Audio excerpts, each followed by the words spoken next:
wonderful. You know, if you are a fan of somebody like Amitabh Bachchan and if you are a friend of his, it's double joy. You know, so that's actually my relationship with Subroto. And so Subroto, thank you for taking the time off. And of course, to listen to you because we want to know about why he writes what he writes. What does he think should be the takeaways from business books and so forth in a conversational mode. But before that, I just want to say a few things about Subroto. You know, there's always this paradox. The guy doesn't need introduction, but you do take 10 minutes introducing the person. So, yeah, in fact, in my paradoxes and dilemmas, one of the paradoxes I will mention in the books. So, you know, Subroto is a very, very remarkable individual, very multifaceted. He headed R&D in Wipro at a time when he was not an engineer, he was not a techie in the conventional sense of the word, he was not an IT professional in the conventional sense of the word, but he headed R&D of it. In 1999, when they set up Mindtree with Subroto as the chief operating officer, that was just about the bad time for the IT sector. You know, soon after 2001, the world gave away at the seams, and suddenly the whole sector seemed to be crumbling because much of it was based on what happened offshore and so forth. And Subroto moved to the US, consolidated the leadership position. You know, I think that's about the time he was also going to be called the chief gardener because it's a Mindtree. And so he, in many ways, is actually a gardener in the sense that that's exactly how he looks after the Mindtree. He consolidated that time when, you know, repositioned Mindtree as a key mid-sized, the best mid-sized IT company in India, and they have a preeminent position in that slot. 2010, I think Subroto became the vice chairman and took over as chairman in 2012. But if these are all not enough for a couple of lifetimes, he's a prolific author. You know, the number of books that he has written, especially hammering down on the youngsters' dreams to be converted into reality. Almost every book of his is meant to that youngster. You know, we often say, oh, about demographic dividend. You are more likely demographic disaster if they don't amount to much. And his books are invariably addressed to them. From entrepreneurship, you know, the high performance entrepreneur, the Zen garden, go kiss the world. It's all about the youth, you know, what you can do with the one lifetime that you're lucky to have. Of course, his latest is Elephant Catchers, but even earlier he has written books like how to make the best of your workplace skills. So everything is not about leadership, strategy, and, you know, becoming a successful entrepreneur, which is all on hindsight. But when you are there, how do you become a fine, excellent skills person and defining new standards of excellence? Because life is all about improving what you do and doing better than what you thought you were capable of doing. So I am a big, in fact, I have counted 17 books to date. In fact, that's the best gift that you can give to anyone who's a new entrepreneur. My friends' children who are all, you know, any one of them who's starting on a startup, here is Subroto Bagchi. So I've given 17 of your books, and I think it's a mutual club where he says he gives some of my books too. So thank you, Subroto, for being here. So from this moment onwards, the floor is entirely between Subroto and you.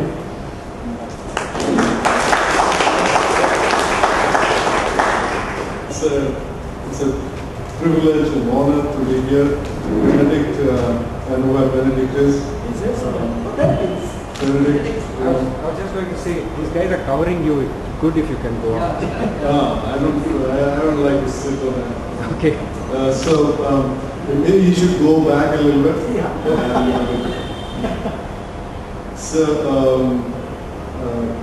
You know, first of all, my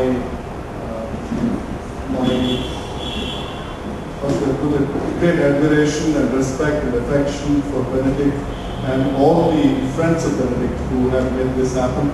Benedict, you have been a crusader, absolutely. And honestly, each time I look at your work, look at your passion, my head bows down, because this is a city where it's easier to be successful than to be meaningful.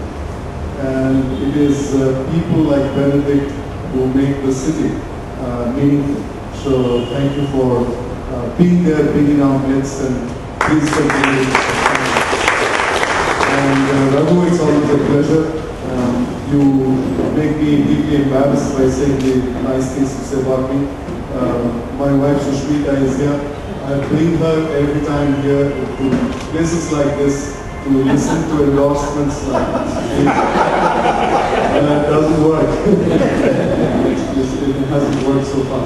So I was told to chat a little bit about how did I get into writing.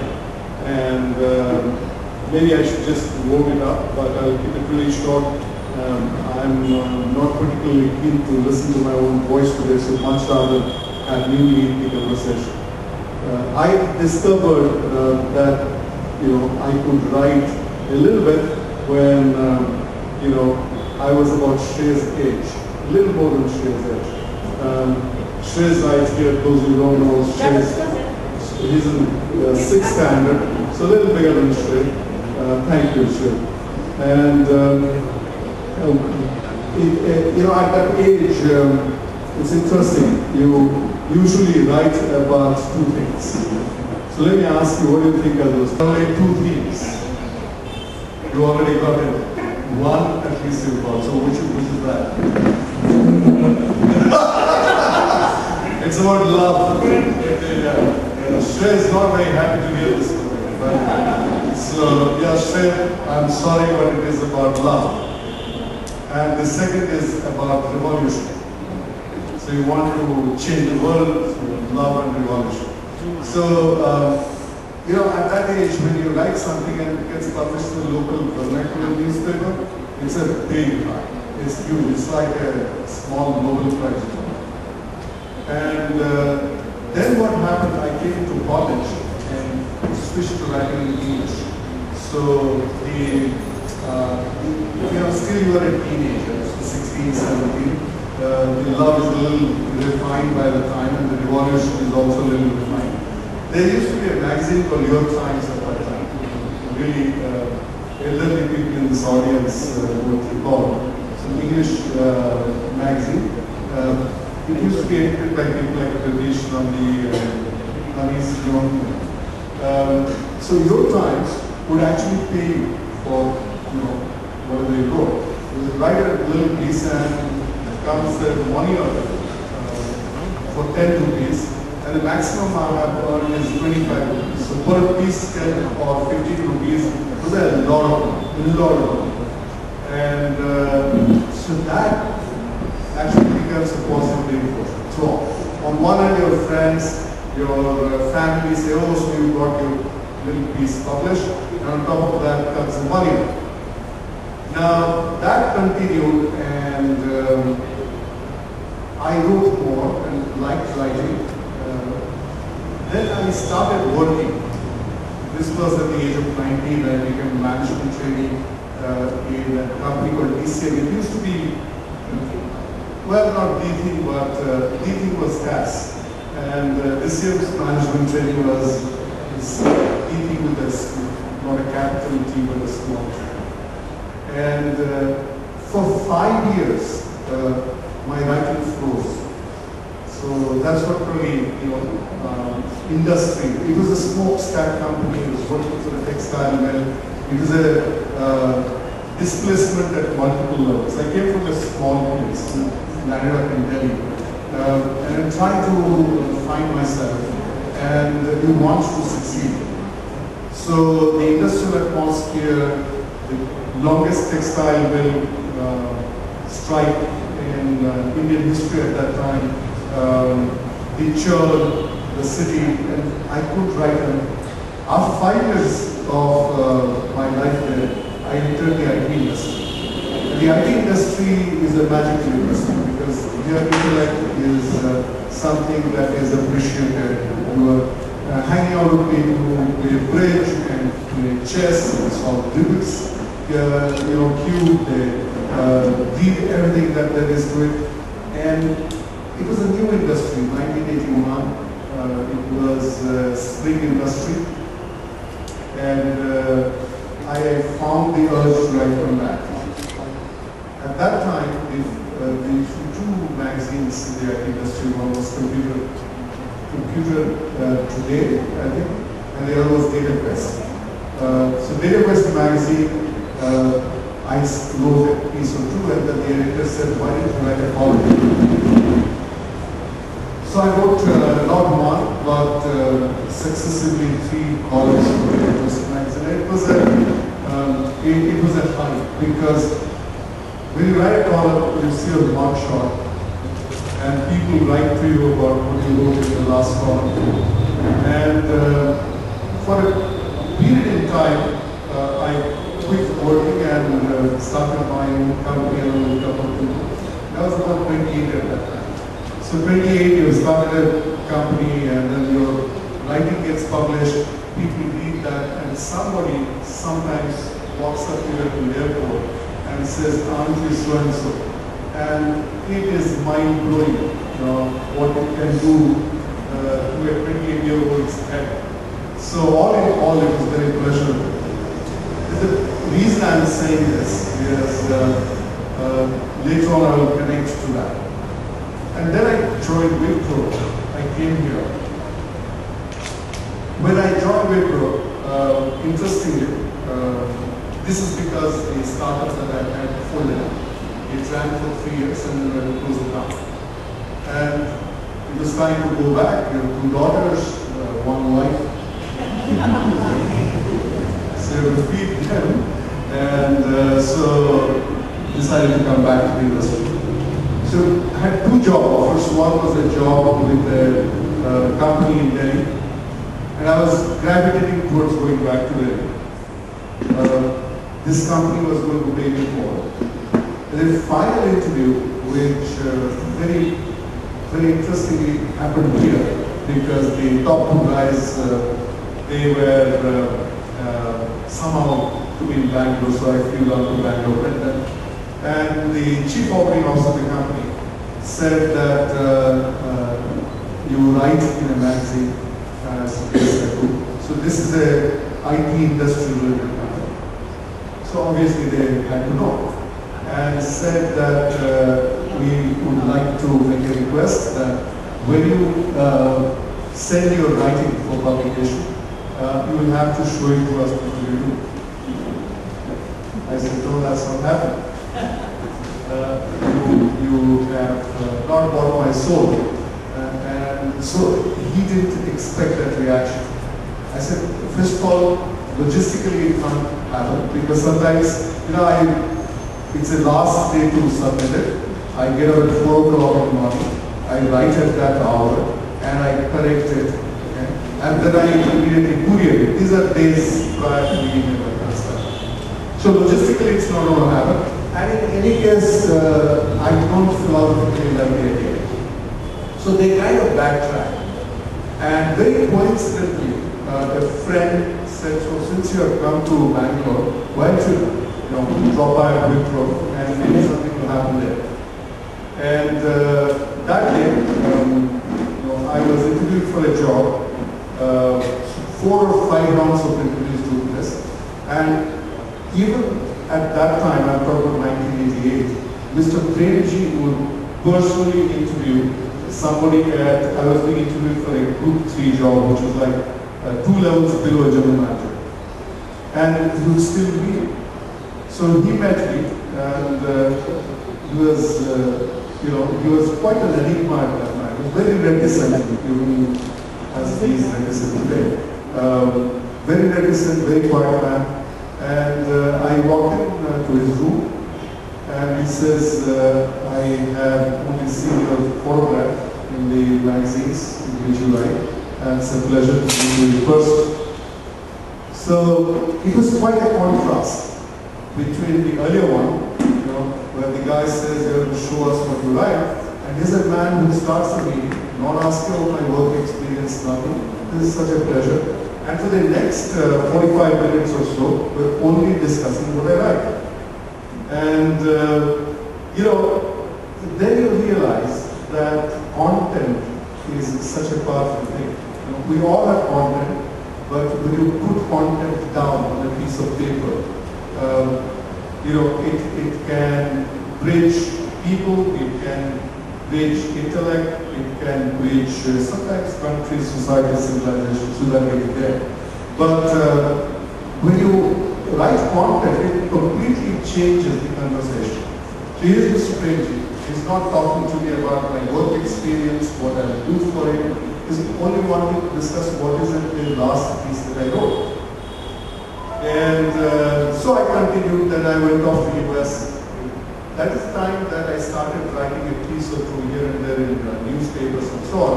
When I came back from US, I wrote a column for Business World. It was a fairly long-running column. And one of the Penguin editors read that.